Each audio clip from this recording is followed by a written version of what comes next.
What's up guys, this is Chino and welcome back to my channel.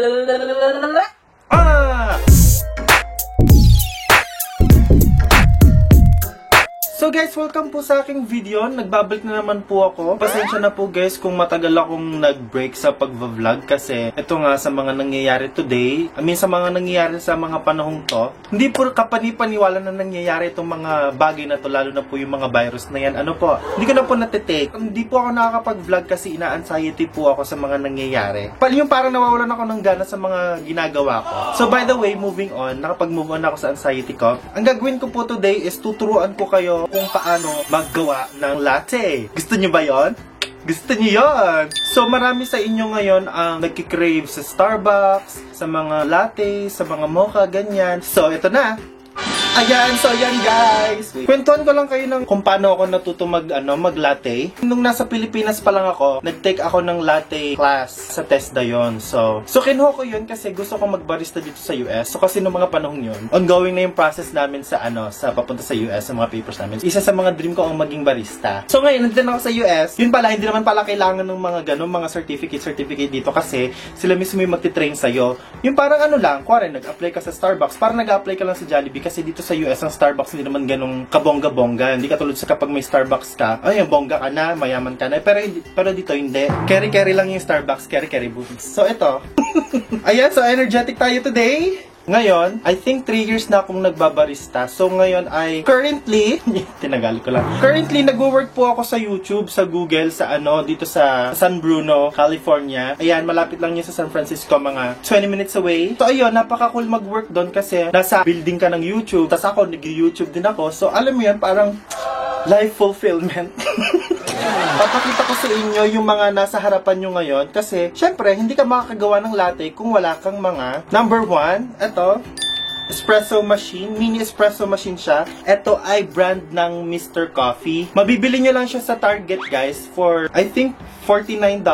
Pero ngayon naka-sale siya, nakita ko kanina $34 kasi parang nagdadalawang isip ako kaninang bumili ng ng mas magandang espresso machine. Pero napaisip ako na baka hindi ko muna magamit ng ganun kabongga kasi parang ang gusto ko kasing bilhin na espresso machine in the future is yung maganda na, yung mamahalin. Kasi may nakita ko dati worth $700. Nagpunta kami ng mall sa may... So by the way, meron pala siya sa Best Buy. Hillsdale Mall. Yan, sa Hillsdale Mall. Meron dong tindahan ng mga kitchenware. So may nakita kaming tinitindang ganito. Pag binili nyo to, meron siyang kasamang portafilter kung saan nyo po ilalagay yung mga grounded yung mga ground coffee nyo. Ayan.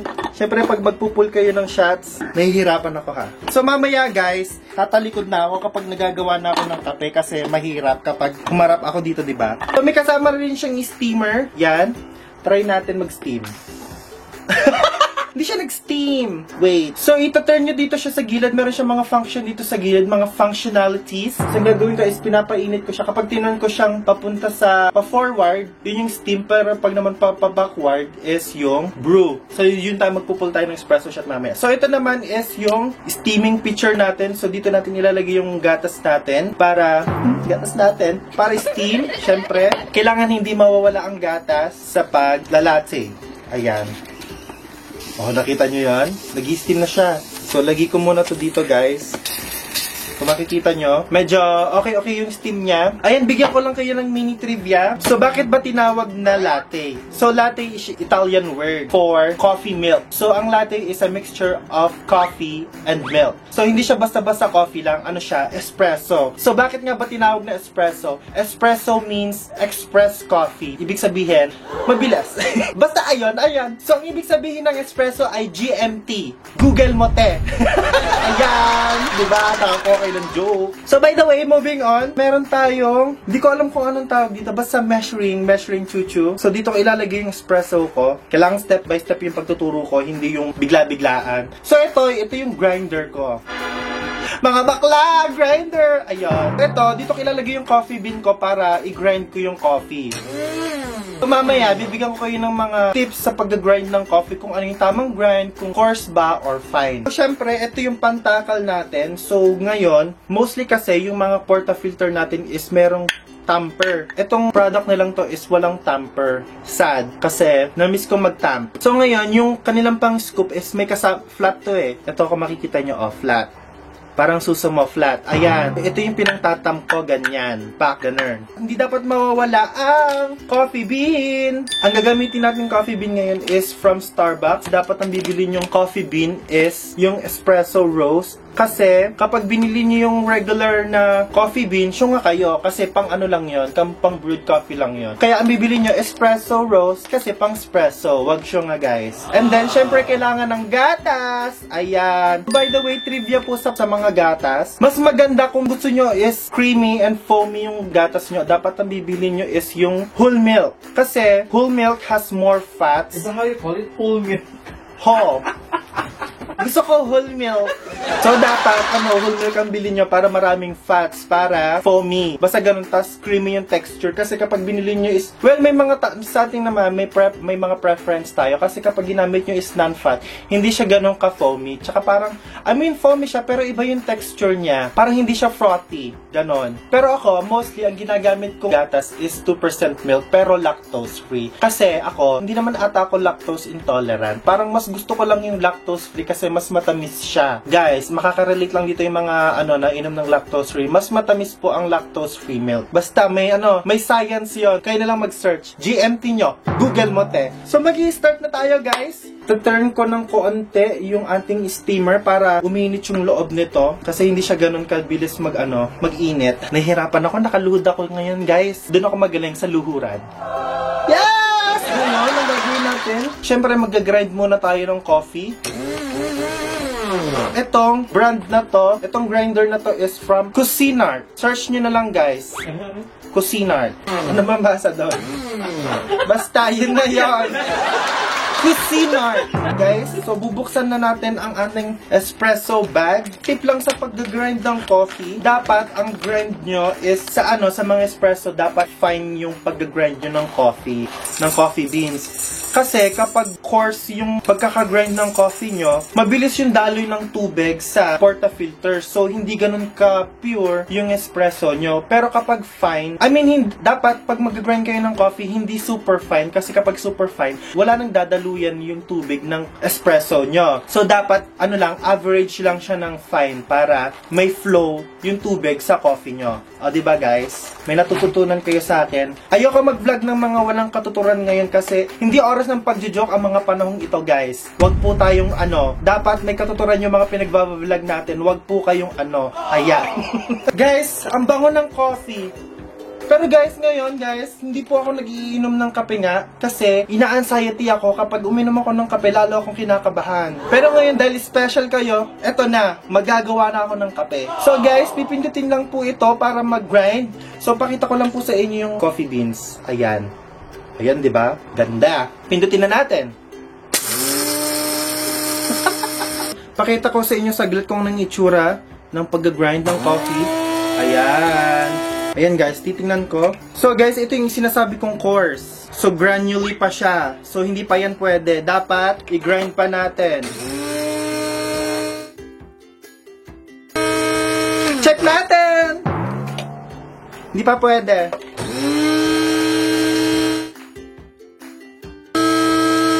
Check ulit natin!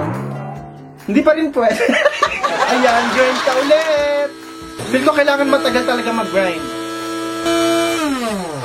Dapat pala kanina pa ako nag-grind na maubos yung battery ko. Grind pa. So, pause ko muna tong video, guys. Feel ko matagal pa to. So, guys, feel ko ito na. Average na yung pagka-fine ng ating coffee. Ito, kung makikita nyo, mga best. Ayan. So, dapat ganyan yung kakalabasan ng coffee grind nyo. Ang next kong gagawin is, i-scoopin ko yung mga, mag-i-scoop ako ng mga coffee grind at ilalagay natin sa portafilter. So, by the way, may nakalimutan akong isuot, guys. So, kailangan nagsusuot po tayo ng apron. Ayan! So, meron tayong apron. Tuloy natin ang pag-i-scoop. Nahirapan ako, Oh my God. Alam nyo guys, nahihirapan ako. Pero para sa inyo, tuloy lang. So, dapat ganyan. dapat umaapaw pala, hindi pala medyo puno, dapat umaapaw. Tapos, kunin yung daliri nyo, tapos i-swipe nyo ganyan. Swipe left. Mga Tinder dyan, alam nyo na, swipe left. Dito po natin itatamp yung ating coffee grounds. So, kailangan ma-push back yung mga coffee grind para siksik yung mga coffee grind. Dapat magbe-blend siya with the water para makagawa kayo ng special espresso. Ayun na guys. So, ang next natin gagawin, kapag ganyan na, natamp nyo na. So, sorry guys, wala akong tamper. Kaya yung mga professional barista dyan, huwag kayong magmayabang. Tatansyahin ko muna yung espresso machine ko kung pwede ko na ito ilagay. Kasi minsan natulo-tulo yan, tapos wala naman. Ayan, kung makikita nyo guys, natulo yung tubig. So, patayin ko. Alis muna ako sa camera guys. Ito na nga po, isasaksak ko tong portafilter dito sa taas, sa group heads. Yun, by the way guys, ang tawag dun sa loob ay group heads. Yung amount ng espresso nyo is 2 ounces lang. Yan, hanggang dito guys. And then, lagay nyo siya, itapat nyo sa may butas. Siyempre, masarap ang may butas. So, ayun na guys. I-brew na natin. So, habang binubrew natin guys, ilagay na natin ang gatas sa pitcher. So, kailangan mabilis tayo magkikilos. Huwag babagal-bagal. Kasi sa Starbucks, mabilis magkikilos ang mga barista. So, dapat ang gatas natin ay, kapag magagawa kayo ng latte, tansyahin nyo, 3 daliri, lagay nyo sa pitcher. Yan, yung line na to, ganyan lang kadami yung gatas nyo. Tumutulo na yung espresso. Yan, lagay ko lang sa gitna para makita nyo. Kasi hindi ako needed ngayon sa camera. Kapag ganyan na, patayin nyo na. Kasi magpupur yan ng kanya. So, ang gagamitin kong tasa ngayon is clear para makita nyo yung foam mamaya. So, sakto lang yung sukat ng espresso natin. So, kailangan ilagay natin. By the way guys, ang buhay ng espresso natin is 10 seconds lang. So, within 10 seconds, kailangan na-boost nyo na yung gatas. Gagawin ko, lagyan ko ng konting gatas. Ayan. Para mag-stay yung caffeine ng espresso nyo. And then, mag-steam na tayo ng milk. So, dapat, pag mag-i-steam kayo ng milk, yung bunganga nito is nakalapat lang ng konti doon sa level ng gatas. So, habang nag-i-steam kayo, dapat nagawa siya ng circular vortex. So, on ko na yung steam. So, dapat ganyan yung itsura guys, nakaikot yung gatas. So, kailangan guys, habang nag-i-steam kayo ng gatas, pinapatay nyo yung mga bula. Kailangan walang makikitang mga bula dyan. Kasi ayaw nyo ng latte na mabula. Hindi na latte yon, bulate na yon. Bulate! Hawakan nyo ng kamay nyo yung pitcher. So, once na feel nyo mainit na yung pitcher, pwede nyo nang tanggalin. Kasi ibig sabihin, mainit na yung gatas nyo. Feel ko okay na to, so off na natin. So, dapat guys, ganito yung magiging texture ng gatas nyo. Yan, frothy. Ipupur na natin yung gatas natin. The moment of truth. So, dapat iniikot-ikot nyo yung pitcher nyo para humalo yung foam at yung gatas. Dapat nakatilt na ganyan yung tasa nyo. And then, pour nyo lang sa gitna ng baso. Tapos, wiggle, ikot nyo. And then, stop. And then, tilt nyo ulit, ilapit nyo. Wiggle nyo ng konti. And then, boom! Panes! May puso! So, ito na guys. Ito na ang kinalabasan ng latte natin. O, diba? Ayan. Dapat ganyan yung texture ng latte nyo. Kung makikita nyo guys, ito yung base ng latte nyo at ito yung foam. So ayan, hindi ko alam kung latte ito o cappuccino kasi super foamy. Tikman na natin. Guys, masarap! Perfect yung texture ng latte natin. It's so good. By the way, kapag nilagyan nyo siya ng chocolate syrup, mocha na siya. So kapag syempre, pag nilagyan nyo ng caramel syrup, caramel latte na yon. Basta pag maglalagay kayo ng mga syrup, yun na yon. Yun na yung flavor ng latte nyo. So kapag nilagyan ko to ng brown sugar latte ang tawag doon guys. So kung meron pa kayong mga gustong iba pang recipe ng latte nyo, GMT guys. Google mo te. Google nyo yung mga recipe na mga syrup nyo. So by the way, shoutout nga pala kay Ash Baroga. Tinatoo niya sa akin is yung portafilter.